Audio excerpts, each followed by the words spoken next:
Хөгжлийн бэрхшээлтэй иргэд гамшигт өртөх эрсдэл энгийн иргэнтэй харьцуулахад 200% өндөр байдаг байна. Тухайлбал төрөлхийн ясны өсөлтгүй Баатар зоригт галт төмрийн гамшигтай 2 ч удаа тулгарч байжээ. Энэ үед галаас өөрийгөө аврах боломж хязгаарлагдмал байсан. Харин өнөөдөр тэрээр гамшигаас бие хамгаалах арга аргачлалд суралцаж ойлголт авлаа. Баатар зоригтын хувьд сэргийн цэцэлд сургалт үйлдвэрлэлийн төвд суралцдаг. Гэвч хөгжлийн онцлогтой суралцагчдын хувьд аливаа гамшиг тохиолдоход авах хэмжээ хязгаарлагдмал байдгаас гадна тулгамдсан үед юу хийхээ мэддэггүй гэлээ.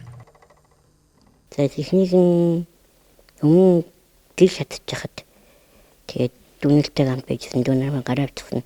Тэгээд яг гэр ингээд шатаад чигээр болчиход ээж маань гал дундаас ингээд өсөлт гарч намайг илэнгээ тэрээр ингээд авчихчихсан. Бидний янз янзэд болохоор студийн янз янзэд болохоор сайн хүмүүс ч болохоор үүсний хөтлөөдлөд өнөр улан гараа авчин сангийн хөдөлгөөн удаан болохоор тий. Тэгэхээр бас тэрэндээ хэлж чадахгүй. Зөвлөгөө өгч чадахгүй зөвлөгөө бас биелүүлээд бидний бас хийсэн шүү дээ.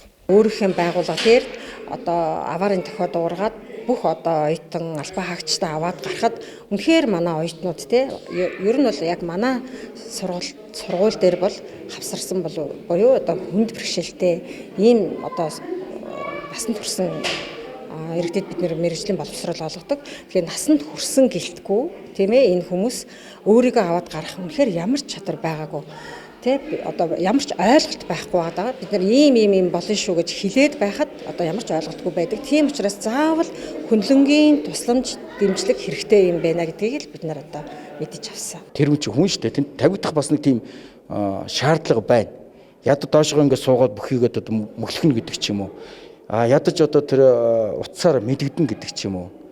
Ингээд ядаж одоо ам хамраа одоо утаа байж байгаа үед утаанд хордчихгүй одоо утаачлалтын бүст ам хамраа дарна гэдэг ч юм уу. Ийм л зүйлийг ярьж байна. Тэрэгцэд дээрээс буугаад тийм аюулгүй газар руу ядаж ингээд өнхрөөж болох ингээд очдог. Ийм л зүйлийг. За энэ мэтэр гамшиг осолд өртөх эрсдэл өндөртэй иргэдэд өөрийгөө хамгаалах мэдээлэл ойлголтыг тогтмол өгөх нь чухлаа. За мөн нөгөө талд онцгой байдлын албан хаагчид аливаа гамшиг осол дээр очиод хөгжлийн онцлогтой иргэнтэй ажиллахдаа юун дээр анхаарах ёстойг харилцсан мэдээлэл солилцлоо.